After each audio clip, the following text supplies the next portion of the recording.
meu nome é Erika Cabral de Melo Araújo e hoje nós vamos falar sobre a termodinâmica e seus conceitos. A termodinâmica é a parte da física que estuda principalmente a transformação de energia térmica em trabalho. Uma das ideias centrais da termodinâmica é a relação entre calor e trabalho mecânico. A partir dessa relação, foi possível construir máquinas térmicas cada vez mais eficientes e úteis, como a máquina a vapor e os motores de combustão interna. Contexto histórico. Por volta de 3000 a.C., os egípcios relacionavam o calor com o fogo. Hoje, sabemos que a termodinâmica é o ramo da física que estuda as relações de troca entre calor e o trabalho realizado na transformação de um sistema físico.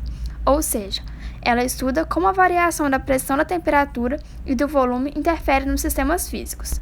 As primeiras máquinas a vapor surgiram na Inglaterra no início do século XVIII. Elas eram usadas para retirar água acumulada nas minas de ferro e carvão para fabricar tecidos. Em sua origem, a termodinâmica dedicava-se ao estudo de motores.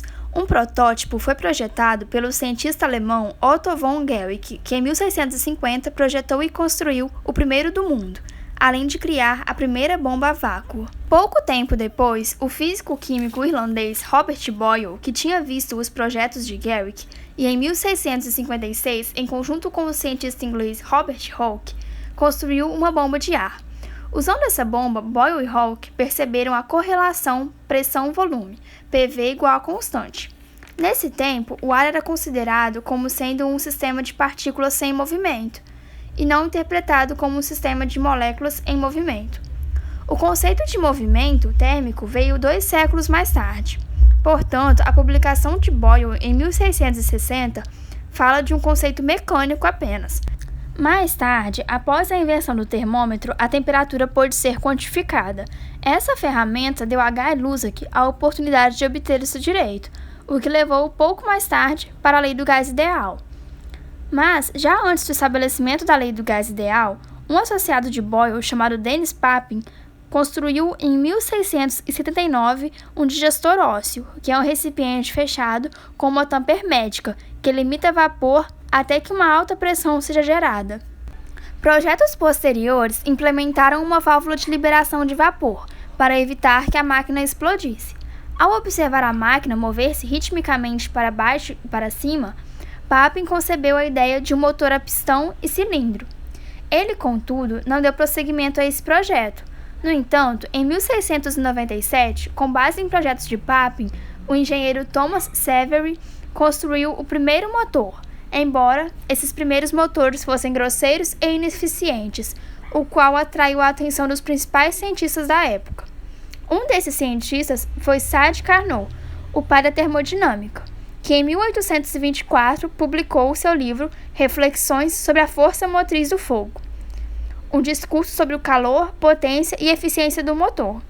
Isto marca o início da termodinâmica como ciência moderna.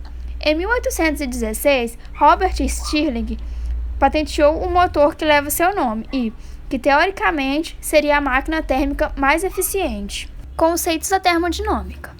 O sistema termodinâmico é um conceito abstrato do que pode ser entendido como uma região no espaço, ou ainda uma certa porção de matéria que possa ter suas grandezas termodinâmicas, como pressão, volume e temperatura medidas. No âmbito da termodinâmica, existem 2 tipos de sistemas, abertos e fechados. Em sistemas abertos, há transferência de matéria para além da fronteira que separa um sistema de suas vizinhanças.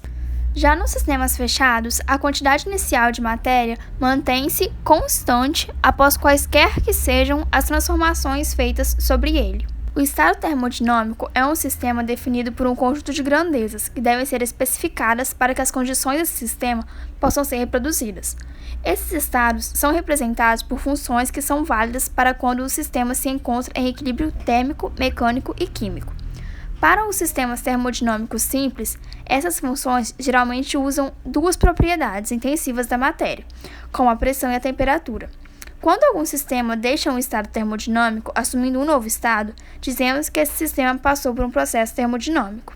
O equilíbrio térmico é a condição em que 2 ou mais sistemas não realizam trocas de energia ou massa entre si. Portanto, passado um longo tempo sob tais condições, será impossível que se meça quaisquer mudanças macroscópicas nas variáveis de estado, que seriam a pressão, o volume e a temperatura desses sistemas. Para que o equilíbrio termodinâmico seja atingido, é necessário que os sistemas encontrem-se em equilíbrio mecânico, químico e térmico, ou seja, é preciso que sobre esses sistemas não atuem quaisquer forças resultantes externas. A temperatura é a expressão macroscópica do movimento oscilatório de todas as partículas que compõem um sistema termodinâmico. Em outras palavras, entendemos a temperatura como a energia cinética média translacional, rotacional e vibracional dos átomos e moléculas que constituem um corpo. Quanto maior for a velocidade dessas partículas, maior será a temperatura do corpo. A temperatura é medida em diferentes escalas, como a escala Celsius e a escala Kelvin, sendo a escala Kelvin usada como definição formal de temperatura de acordo com o SI. A temperatura de 0 Kelvin, por exemplo, conhecida como zero absoluto, é o limite hipotético de temperatura, no qual todos os átomos de um corpo encontram-se em repouso. O calor é a troca de energia entre sistemas termodinâmicos que é motivada exclusivamente em razão de uma diferença de temperatura. O calor pode ser medido em calorias ou em joules. A caloria, por sua vez, é definida como a quantidade de energia que deve ser cedida à massa de 1 grama de água para que a sua temperatura varie em 1 grau, entre 14,5 e 15,5 graus, sob uma pressão externa e constante de 1 atm.